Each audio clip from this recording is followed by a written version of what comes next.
There you go. Research shows that poor sleep habits are bad for, guess what? Your liver. Your liver. I had one of the millennial moms at the gym. Finally, somebody else was talking about liver health, and she brings that up at the gym. I'm like, hello, what have I been saying?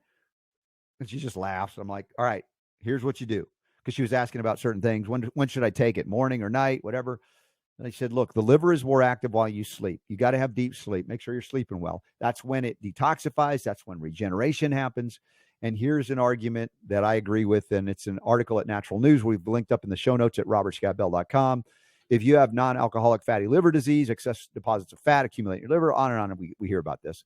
According to health experts, it always makes me pause, but at least 25 to 30% of American adults have non-alcoholic fatty liver disease. That may be an underestimate, but that's pretty significant. That's pretty bad. But why? What does it have to do with sleep? Researchers who conducted a study published in the Journal of Clinical Endocrinology and Metabolism have found that there is, not to me shocking, but to them, shocking link between poor sleep and the risk of the non-alcoholic fatty liver disease. If you don't sleep well, you don't regenerate well. You don't detoxify well. Therefore, the liver is accumulating things it's not metabolizing efficiently and appropriately. Now, we know we need selenium. That's critical for the production of what? Glutathione, the peroxidase form. NAC, people are into N-acetylcysteine. Make sure that you have adequate selenium if you're doing that, or else it doesn't convert fully. That's not efficient. So selenium is very critical. Chromium is very critical for liver health. Many people have encountered milk thistle and dandelion.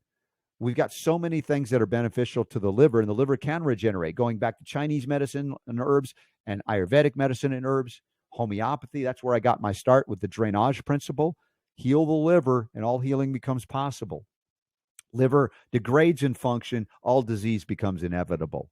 And sleep plays a role there. Now, some of the sleep disruption could be caused because the liver is disrupted and or the pancreas is not functioning as well because of the lack of chromium, for instance. And you end up with a nighttime hypoglycemic episode. And you wake up and you're like, oh, I'm sweating, I'm hungry. How come I can't sleep? Or you're just disrupted and you wake up 2, 3, 4 in the morning, and that could be right in the middle of a liver cycle, and you're congested and you're like, oh, I don't know, why am I waking up? Anxious, etc. And that's why you support your liver typically before I go to bed every night. I do something, whether it be a homeopathic drainage remedy, whether it be an herbal remedy, something that would support the liver. And I think we cannot do enough of that, quite honestly. Now, they say that if you snore, you might not sleep as well. That increases the risk of this NAFLD by 59%. So trying to breathe through your nose, it would be a good thing. I had problems with that much of my life. Have a late bedtime. If you go to bed too late, you miss that cycle, that important cycle. And if you nap for over 30 minutes, they say it increases your risk by 17% because it might disrupt your actual deep regenerative sleep at night. I think that's interesting. And Super Don, you were saying sometimes you'll nap for an hour. We gotta cut those nap times down if you're doing that. Don't go over 30 if you believe this.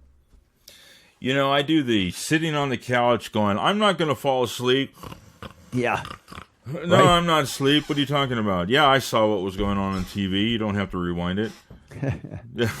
It's a guy thing, right? That happens at the end of the day if my wife and I are wanting to watch something, and I am just dead to the world at that point, not because I'm chronically ill like it used to be, but because I've worked my body as well, not just doing the stand-up show 2 hours a day plus, but by getting in to do that intense workout and really work my body, it's like not equivalent, not the same, but it kind of mimics what life would be like when we were all hunters and gatherers and farmers.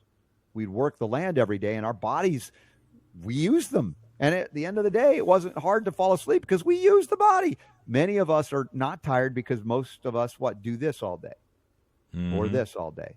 And it doesn't require much. And so at the end of the day, your body's going, well, when are you going to get us to work, right? When do we get to move and be utilized?